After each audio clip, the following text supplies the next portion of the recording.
Primero es español. We're getting organized here. Yeah, my name is Diego. I'm going to be Aura's translator, I guess. I'm Aura's friend. Honored to be her friend. She'll speak in Spanish, and I'll translate it in English. I mean, that's how translations go, but yeah, it's anyway. ¿Pares ahí, pues? Bueno, es la primera vez que estoy en público y si tengo algún error, pues entonces solo me dicen. Okay. So yo voy diciendo. Sí. She says it's her first time speaking in public, and she might make some mistakes and errors. Just let her know if you can hear something. So yeah, I think we're both nervous. So. Okay. Como ustedes saben, ya lo saben, mi nombre es Aura Hernández. Tengo 13 años de estar aquí en Estados Unidos. Her name is Aura Hernández, and she has been 13 years living here in the United States. Yo soy de Guatemala. Yo estoy aquí desde el 2005 y vengo huyendo de mi país por violencia doméstica. I'm from Guatemala. I've been here since 2005, and I've been fleeing my country because of domestic violence. En el 2005 yo entré acá y yo no quería venir acá, pero fue prácticamente huyendo de la delincuencia, de la violencia que yo sufrí en mi país. Y vengo acá y vengo a encontrarme con algo espantoso, con algo que cambió mi vida. Y se lo quiero decir a ustedes.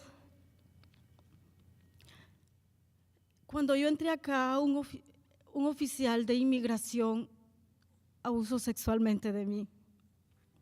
Diego. So she came here from Guatemala. She didn't want to originally come here. Obviously, it's her country in Guatemala.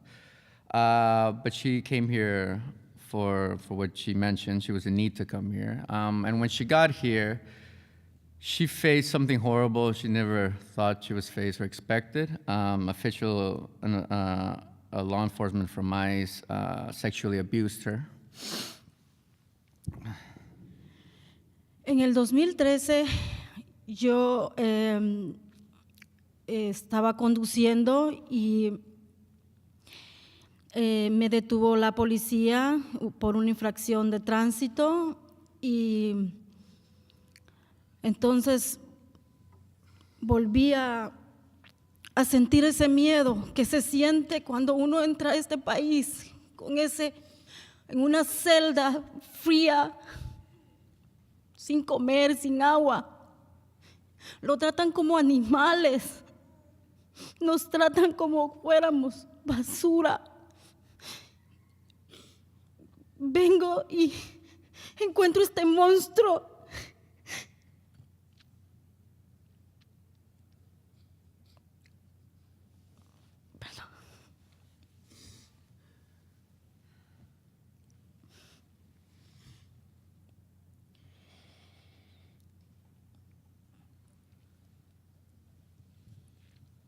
Entonces decidí buscar ayuda de un abogado porque yo ya tenía una familia, tenía mis hijos,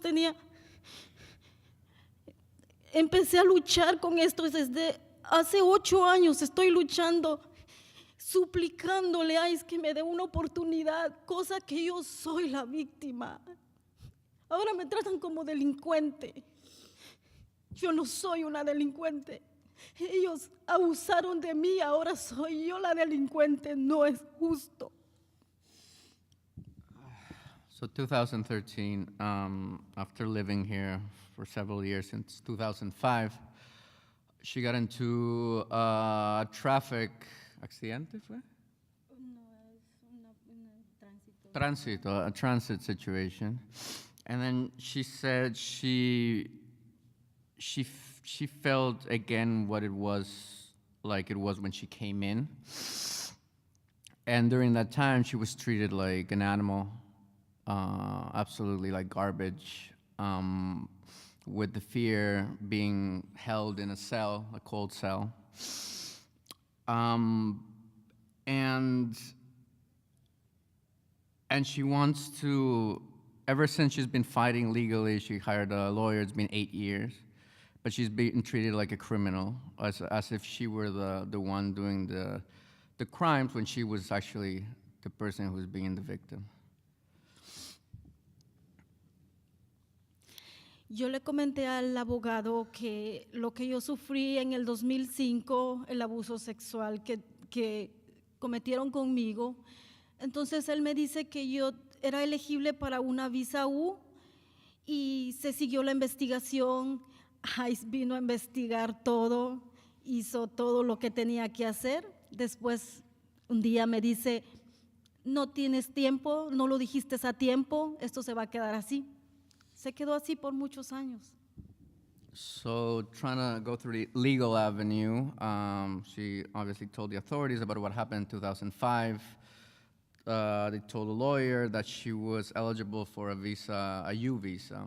ICE was internal investigation about what was going on. Eventually, they told him it was too late. Why didn't you tell it before? And basically, nothing has happened on the side of the internal investigation. So.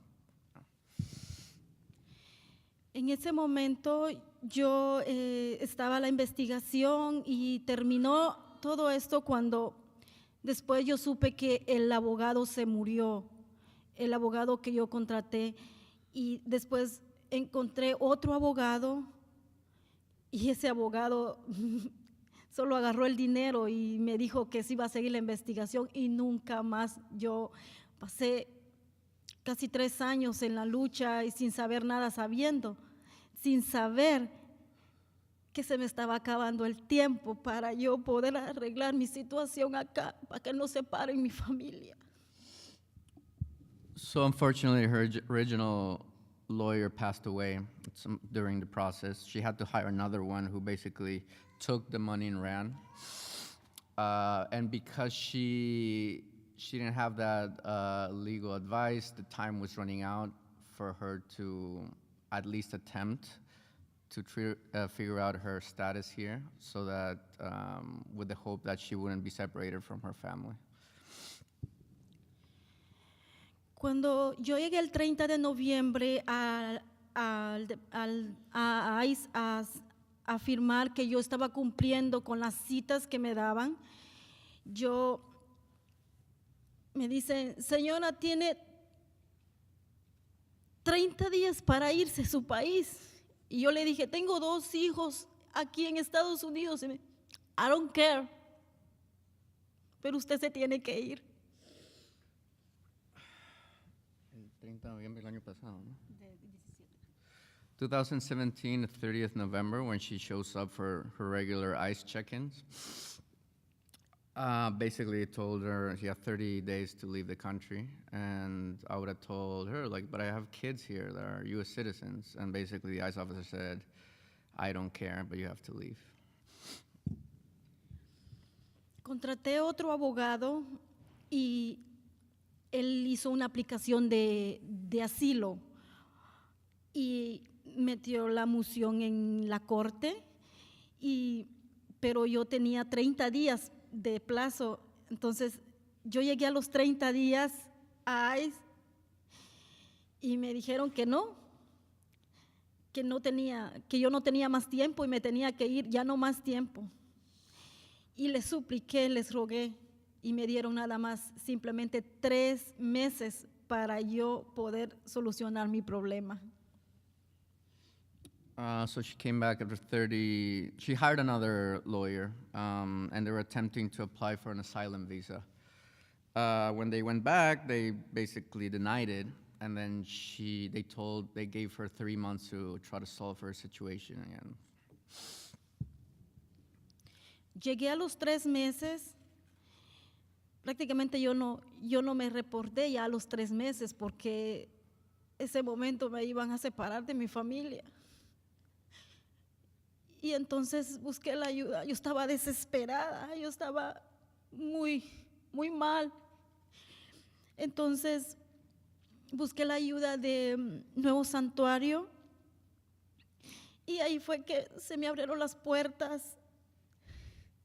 Me han ayudado mucho, les agradezco muchísimo.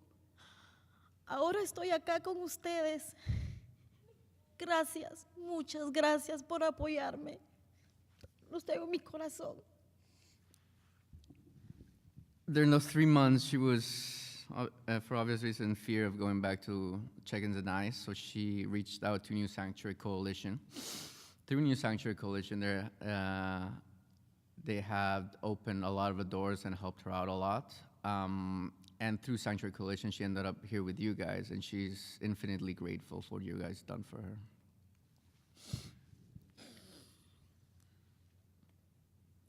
Yo no soy una criminal, yo no estoy huyendo.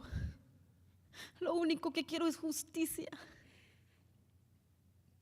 No pido más.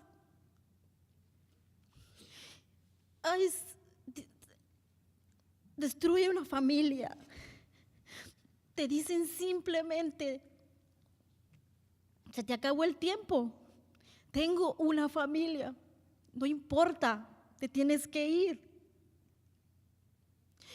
Cuando me dicen, no tienes tiempo, y cuando tú les dices, tienes una familia, dice, no importa, están destruyendo el futuro de niños inocentes que no tienen la culpa de nada.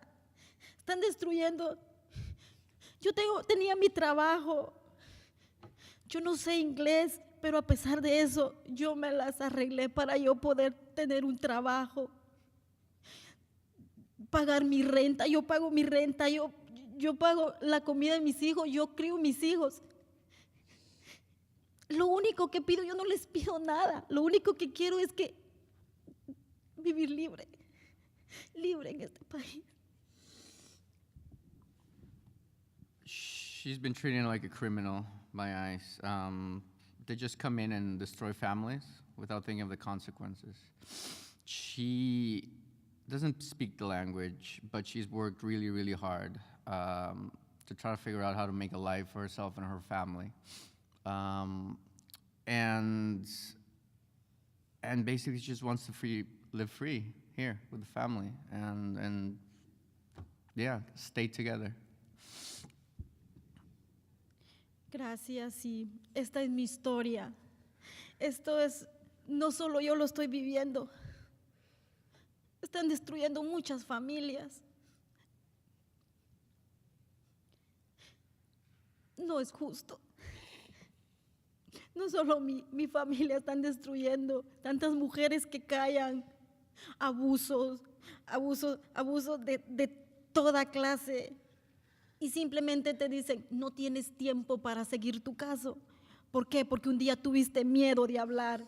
El miedo que ahora ya no tengo, que tengo que hablar, que tengo que decir lo que siento y lo que yo... Y la fuerza que me da aquí es mi hija. Tengo una niña que quiero protegerla. En mi país yo no la puedo proteger. Aquí sí, porque estamos a estar juntos con mi familia. Tengo que proteger a mis hijos. Muchas gracias por todo.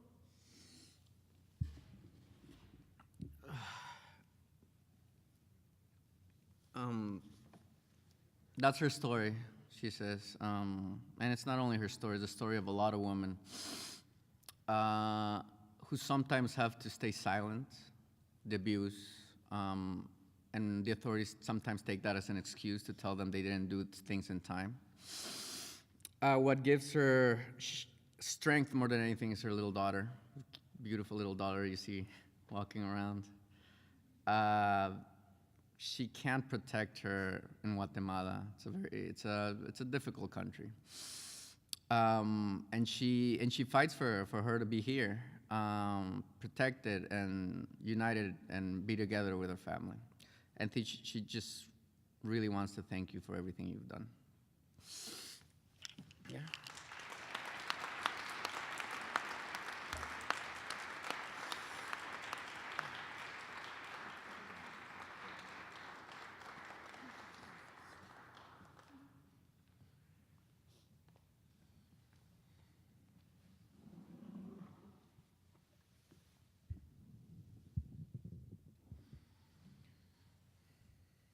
Ara, thank you for that, for sharing your story, for being so brave, courageous, and strong. I first heard Ara's story a week and a half ago. I was on the phone with Juan Carlos Ruiz, who was the co-founder of the New Sanctuary Coalition, the organization that here in New York works to protect undocumented folks from unjust deportations. He called to ask to see if we were still a sanctuary church and whether we might consider inviting Ara in. My first reaction, probably like many of us here, was to be devastated by her story. From the situation she escaped in Guatemala, one of the most dangerous countries in the world, to the abuses that she experienced when she entered our country, the land of the free, and our government's now terrible desire to send her back to a place where her life is literally in danger, where going back could be a death sentence. I really wanted to help, but I also knew that Ara needed long-term sanctuary, and I knew that our congregation, although it was a sanctuary congregation, had only pledged it short-term. I wasn't sure we could do it. We had no apartment in the church. We had a shower that was filled in and couldn't work. The congregation couldn't even vote on it because it was too sensitive for us to go public, and there just wasn't enough time. After I spoke with Juan Carlos, I happened to be meeting that night with our congregational president and our administrator, who takes care of the building. I pulled them aside and shared with them the invitation to host Ara and her family. I told them that it was probably a long shot. We had already discussed this. And I was expecting to have to go back to Juan Carlos and say, we'd love to help, but we just don't have the ability. But I was honored in that moment and blessed to be with leaders who reacted very differently. We talked it over and back and forth, weighed all the big issues and the little issues, and decided that if we could make it work, we would make it work. We talked logistics, and the next morning, the board got a very cryptic email from me informing them that we had a conversation to have that Sunday. It was urgent, and they needed to come. I was told to reassure them that I was not resigning suddenly, but that it was still very important that they came. The board's leadership since that meeting has been extraordinary. They heard Ara's story that morning, and we assured them that yes, we could make it work, and they gave the green light, and someone there said to me afterwards, there was no way that we could say no and still call ourselves Unitarian Universalists. So a few days later, on the worst night of that second nor'easter, we went over those final details of the Sanctuary Coalition. And after showing the space to them, they gave us the green light and said, this is the place where she and her family can find home. Monday, they took a car from where they were before. They went in the cover of darkness. You can imagine the stress and concern that one would feel if you were in danger of being pulled over. But they arrived here safe and sound nonetheless. Together, you and I and Ara and her family, our congregation here is linked now. We have taken a huge step together. We have offered our spiritual home to be their literal home. We call this room where we worship now a sanctuary, and it has a brand new meaning right now.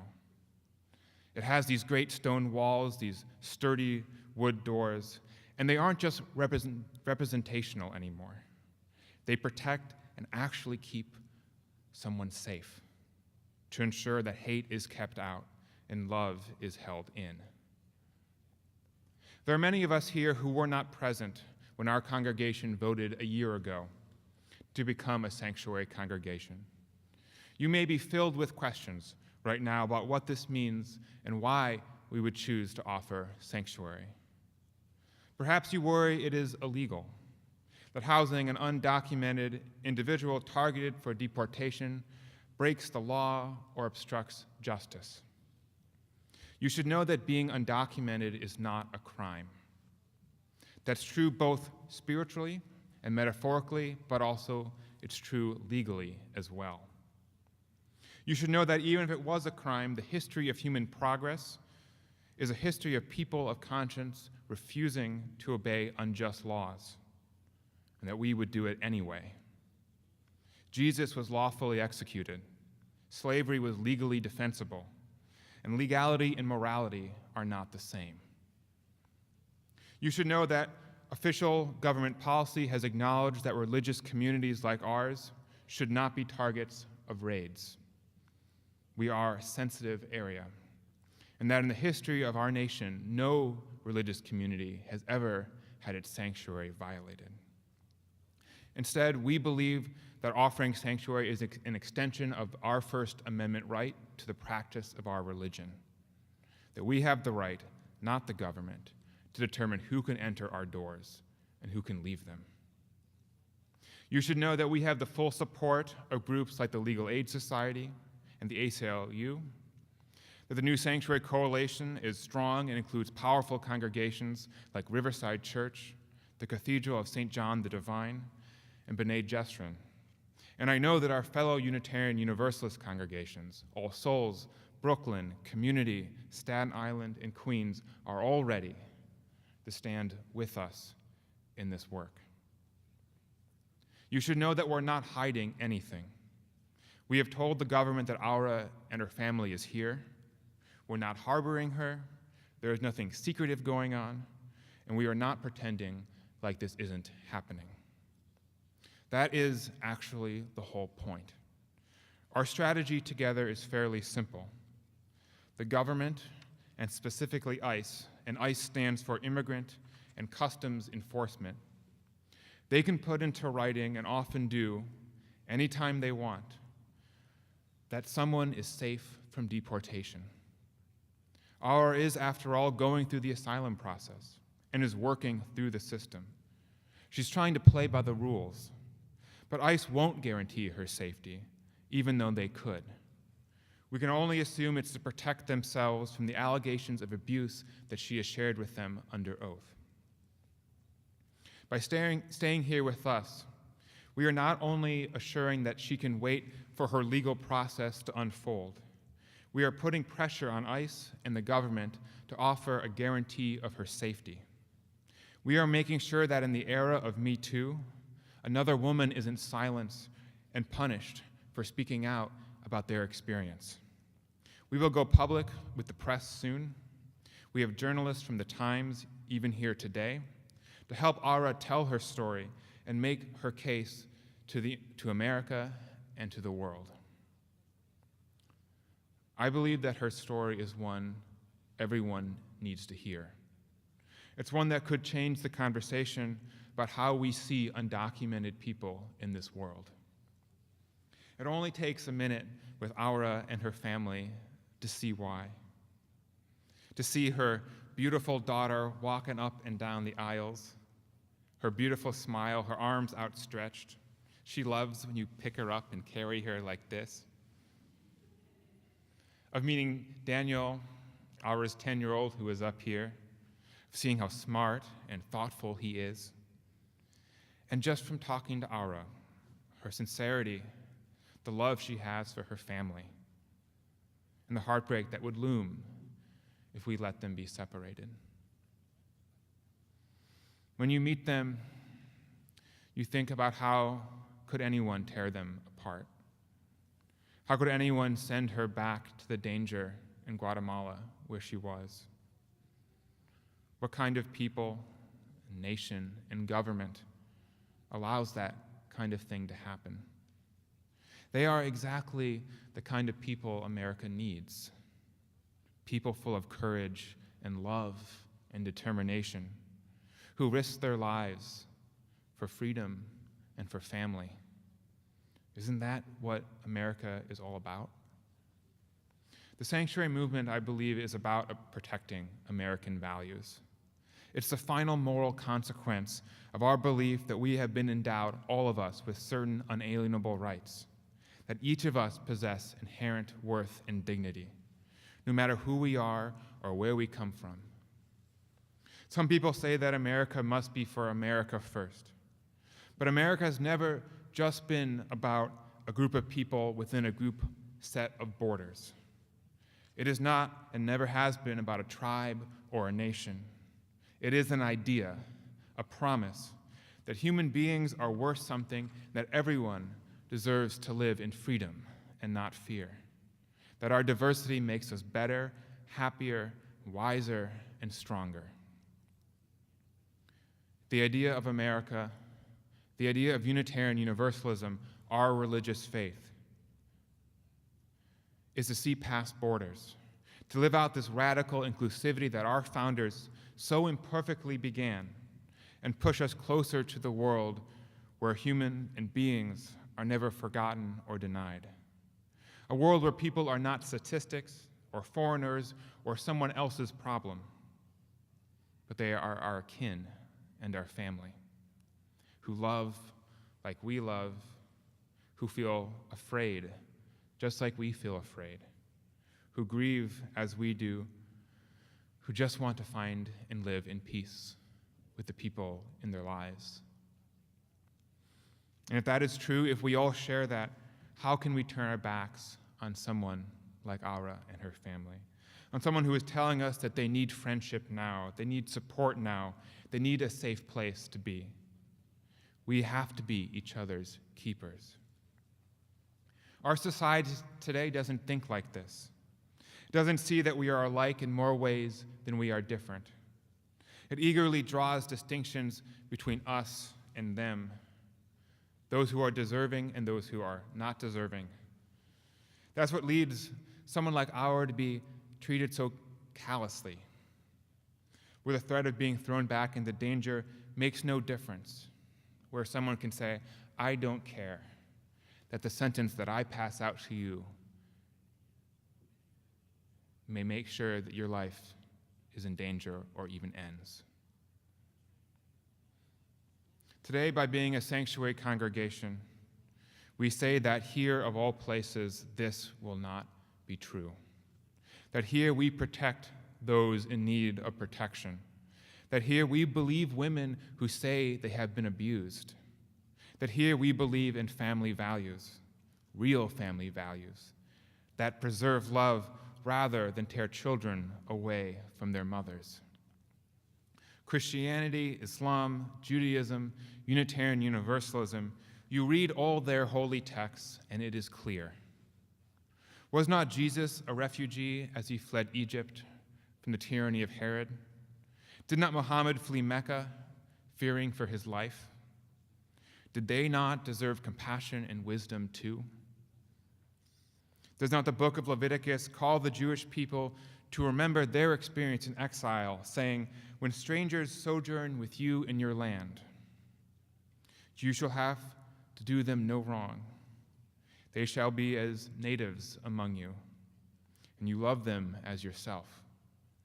For you were strangers in Egypt too. Jesus and Muhammad and the Jewish people, if they were refugees and strangers and foreigners, if they were here today, how would we respond? Most of us have ancestors who are immigrants too. We are a sanctuary because we know that any of us could be living in this building at a different time, a different circumstance, a different place. We help out now not only knowing that it could have been us, it could be us, but because we will not stand for a world that is so unkind, that claims to represent us, a government that requires mothers and their children to hide in churches. You would have hoped that as a country where most of us literally came here as immigrants ourselves, we would have learned some compassion. And so the work continues here and now. The next days or weeks or months, we don't know, but it will not be easy. But as a congregation, we have made a promise. We made it a year ago when we made a commitment to be a sanctuary congregation, but we also make it each time we speak about justice. We make a commitment each time we speak about our principles, about our frustrations of the world, whenever we wonder how can we make a real difference. So today, our congregation starts living up to the promises we have made. Today, we welcome Aura and Camilla and Daniel, and tomorrow, we start showing up, and the next day after that.